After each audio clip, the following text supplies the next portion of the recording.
You can never whip these birds if you don't keep you and them separate. I found that out in Birmingham. You've got to keep the white and the black separate.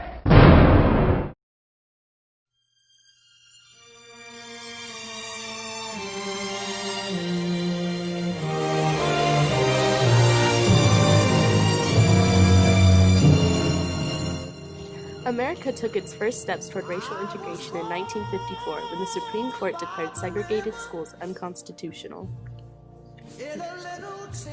But America's attitude toward their black brethren was still far from friendly, and racism was still as big of an issue as ever. Blacks still found themselves barred from swimming pools and hotels. Separation among the races was still an accepted practice. The civil rights movement had been bubbling to the surface of the racial volcano slowly but surely for years.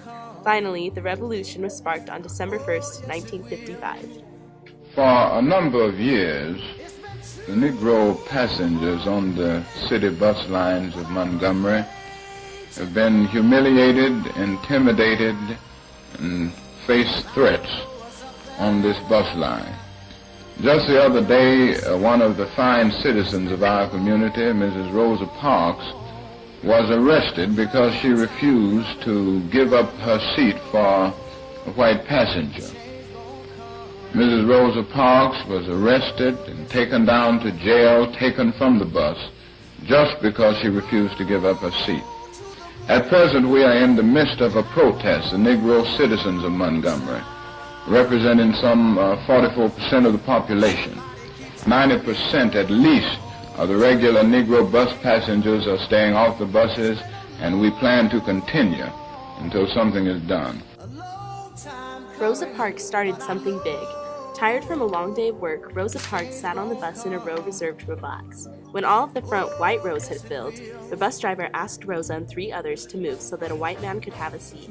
At that time, blacks and whites were not allowed to occupy the same row. Parks refused and was arrested. 5 days later, on December 5th, Rosa was fined $10 and costed police court for violating the city bus segregation laws. It was shortly after reported by the Montgomery City Bus Lines manager that 90% of the black population in the area was refusing to ride the buses in protest of Rosa's arrest. Let me ask this question. What do colored people now hope to gain by pressing the segregation fight at this time? What immediate results do you hope to achieve? Well, we hope to achieve equal rights as any human being deserves. That's what we are working for. What do you think the prospects are for achieving that goal? I think we'll be successful if we continue. How long do you think it would take? I have no idea how long. Joanne Robinson, the leader of the Women's Political Council and an active member of the NAACP, had distributed anonymous flyers the Saturday after Rosa's arrest, urging black riders to stay off the buses that Monday. Another important event took place that Saturday. A group of ministers and civil rights leaders had a meeting to discuss the boycott. They decided to call themselves the Montgomery Improvement Association. A young minister from the Dexter Avenue Baptist Church was elected their leader. You know this man by the name of Martin Luther King, Jr. The Montgomery Improvement Association was impressed with the success of their Monday boycott, and that night they decided to take a vote on whether or not they should continue the boycott.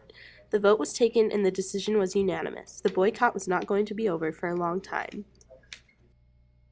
The boycott gained immediate support and momentum. Black cab drivers began charging 10 cents, the same cost as the city bus fare.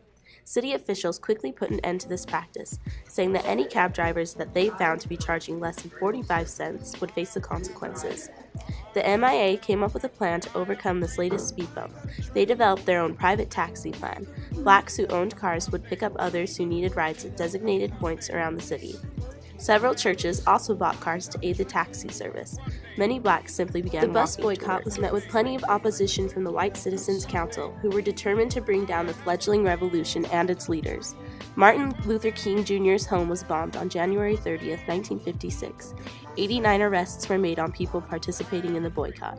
The private taxi system was under attack, with the cabs frequently being pulled over for the most minor traffic violations that usually ended in the driver being placed in jail. Although many have been arrested, we continue, listen to me, we continue our protest. for none of our actions have been found illegal. The carpool and all we have done in this struggle continues. Despite the obstacles they faced, empty buses continued to drive around Montgomery. The integrated bus case ended up making its way to federal court. The decision came 2-1 in favor of integration. The city filed for an appeal but was denied by the U.S. Supreme Court, who, on November 13, 1956, declared segregation on buses unconstitutional. This was the day the boycott officially ended. Blacks made their official return to the city buses on December 21, 1956, but there was still a lot of obstacles to overcome.